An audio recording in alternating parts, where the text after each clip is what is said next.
Buat saya ini surprise buat anak Betawi yang mau peduli sama Betawi, mempersiapkan masa depannya.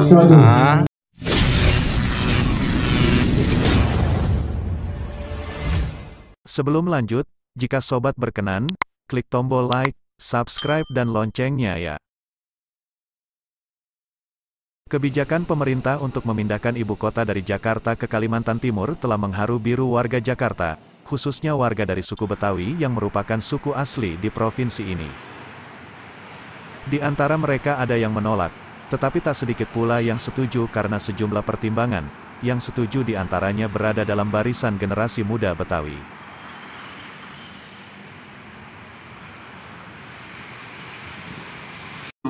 Saat ini dalam suasana keresahan dan kegembiraan.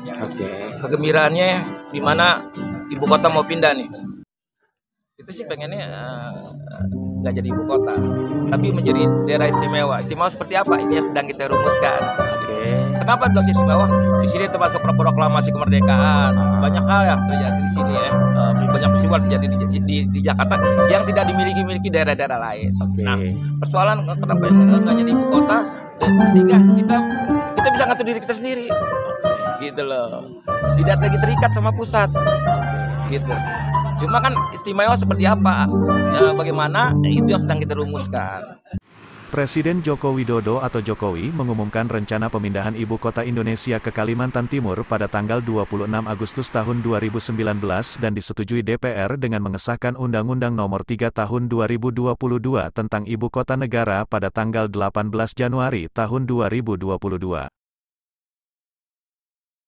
Kebijakan Jokowi itu menuai kontroversi karena selain menelan dana hingga 466 triliun rupiah di mana 20% diantaranya bersumber dari APBN, juga karena dengan luas area mencapai 256.000 hektar, pembangunan IKN akan juga membabat hutan di Kalimantan Timur.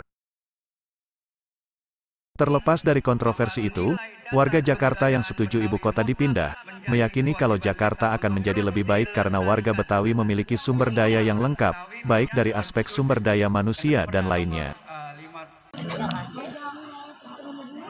Kalau daerah-daerah lain itu, abang-abang, pongkos sekalian, dijajah itu paling 20 tahun, paling lama 50 tahun dijajah. Tapi Betawi ini, tanah Betawi dijajah oleh Belanda, oleh Jepang tidak kurang dari 350 tahun. Bayangin itu. 350 tahun itu kira-kira berapa generasi itu.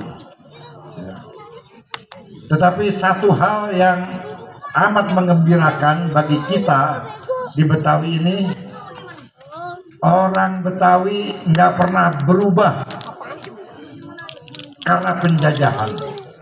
Bahasanya masih sama, masih kita, masih saya, masih anak ente bahasanya.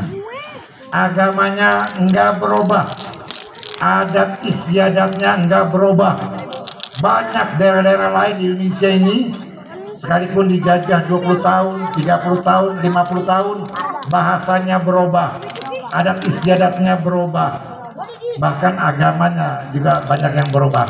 Tapi Betawi istiqomah tidak berubah, dia komitmen terhadap adat, budaya, dan peradabannya. Itu perbedaan yang menggembirakan bagi kita. Selain budaya yang tidak mengalami perubahan selama ratusan tahun, Haji Zainuddin yang akrab disapa Haji Oding juga mengatakan bahwa Betawi memiliki budaya yang tinggi dan jumlah penduduk yang terus meningkat.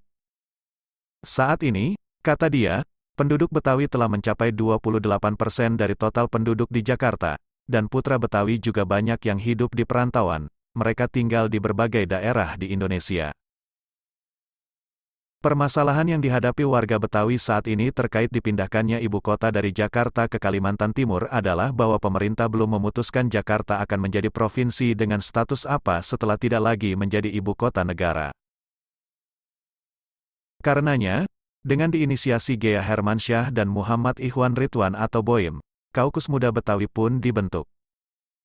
Kaukus Muda Betawi ini cuma pelaksana kegiatan. Artinya teman-teman Betawi muda ini, entah itu dari kanan, dari kiri, dari tengah, dari atas, dari bawah, kita coba berhimpun sama-sama.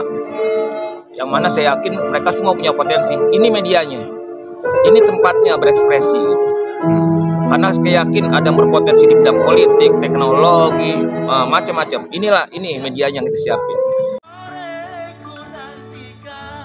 Pada Sabtu malam tanggal 27 Agustus tahun 2022, Kaukus Muda Betawi menggelar kegiatan pertamanya di Museum Muhammad Husni Tamrin di kawasan Jakarta Pusat. Beberapa kesenian Betawi ditampilkan.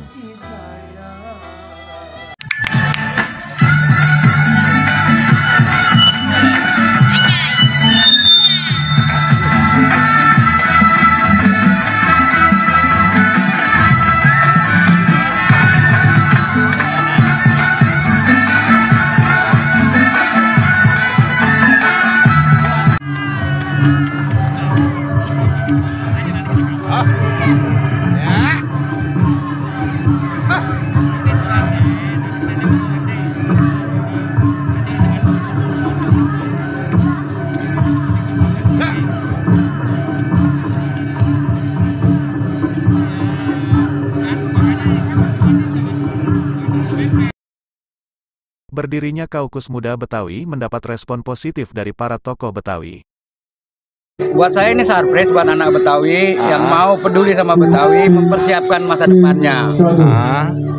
Kalau soal keberadaan nanti orang Betawi di Jakarta ketika bukan IKN lagi, maka mereka harus berkompetisi, mengelaborasi kemampuan segala rupa, karena ikut aturan yang ada. Ini peluang mereka untuk berkembang.